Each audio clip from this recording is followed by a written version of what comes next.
Привет! Приветствую вас на канале Киви. Сегодня у нас 5-й урок, и этот урок особенный. Сегодня у нас будет контрольная работа.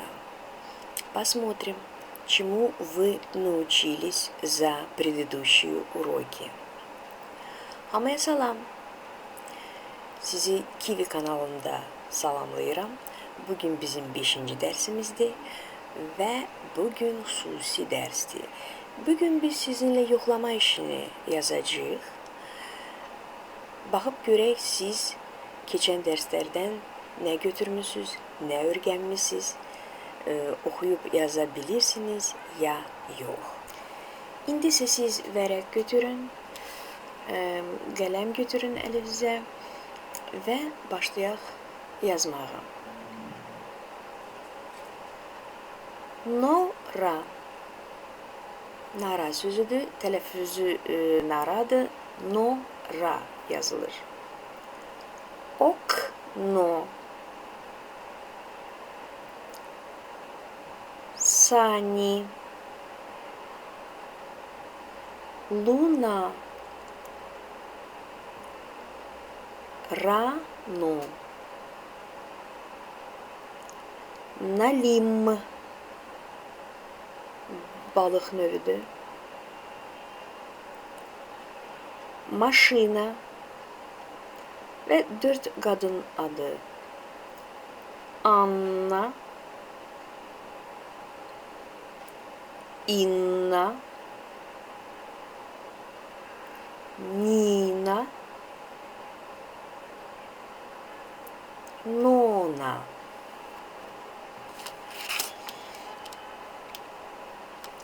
Gəlin sözlərin tərcüməsinə baxaq. Nara, yuva, akno, pəncərə, sani, hizək, luna, ay, rana, tezdən, erkən, nalim, bu balıq növüdür.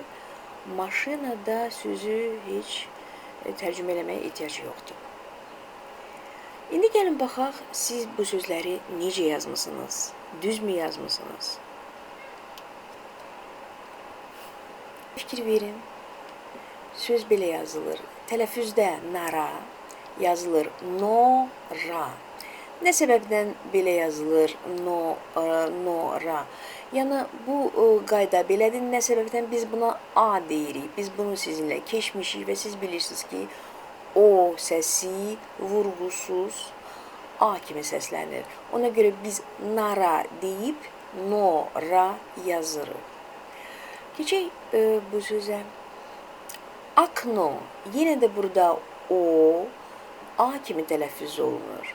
Nə səbəbdən? Ona görə ki, vurğunun altında deyil, vurğu axırıncı hecəyə düşür.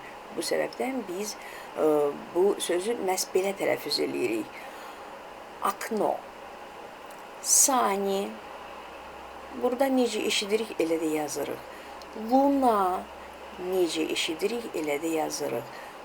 Rana sözündə vurğu birinci hecəyə düşür və bax, burada o səsi vurğusuz qalır. Bu səbəbdən o səsi əvəzinə a səsi biz deyirik. Rana, yişo rana, hələ tezdir, məsəl üçün. Nalim, necə eşidirik, elə də yazırıq. Maşina, bax, burada, bax, bu hecədə mən fikirləşirəm ki, siz diqqətli oldunuz, yadınızdadırsa, keçən dərslərdə biz demişik. Şa, i bukva i bir yerdə yazılırsa, şi yox, şı kimi səslənir. Bu qaydanı bir də təkrar eləyək. Şa hərfinin yanında biz i hərfini görüb yazırsa, tələffüzdə biz ı səsini deyirik. Bu sizin həmişə yadınızda qalsın, yadda saxlayın ki, biz i hərfini görüb ı deyirik və ı səsini eşidib i hərfi yazırıq. Bax, bu hərfin yanında, şa hərfin yanında. Və burada 4 dənə ad verilib. Anna, Inna, Nina, Nona. Bu 2 dənə ad asandır. Necə eşidirik, elə də yazırıq. Ni, na, no, na. Ama bu adlar biraz çətindir yazılışda. Ona görə ki, burada 2 dənə olunan hərflər var. 2 dənə n hərfi var. Burada da. Təsəvvür edin ki, bir dənədir. Necə oxuyarsınız bu sözü? Ana, ina. Belə oxuyarsınız. İna. Düzdür? Amma belə deyil. 2 dənə n varsa belə də oxunur. Anna, inna, anna, inna. Mən ümid edirəm ki, siz öz yazınızı yoxladınız və indi də siz özünüzə qiymət qoya bilərsiniz.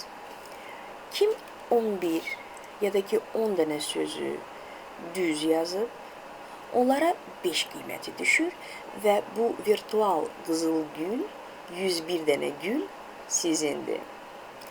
9 ya da ki 8 söz yazan adamlara nə düşür? 4 qiyməti və bu konfet korobkası sizindir. 7-5 düz yazanlara 3 qiyməti düşür və sizə hələ işləmək lazımdır. Sözləri yaxşı yazmaq üçün hərfləri təkrarlamaq lazımdır. 4 ya da ki ondan az düz yazanlara çoxlu dəftər lazımdır və gərək onlar keçən dərslərə qayıtsınlar və əlifbanı təzədən öyrənsinlər. Darıxmayın, geriyə qayıdıb bilmədiyiniz hərfləri öyrənəcəksiniz və zəif bildiyiniz hərfləri təkrarlayacaqsınız. Yaxşı nəticə göstərən izləyicilərlə biz dərsləri davam edib irəli addımlayacağıq. Və çox ümid edirik ki, hələ yazılışda çətinlik çəkənlər bu problemi aradan qaldırıb yenə bütün rus dili həvəskarlarına qoşulacaq. Ona görə ki, Kiwi sizin kanaldır və biz hamımız sizi səbirsizliklə gözləyəcəyik. Bizdən ayrılmayın, bizimlə qalın.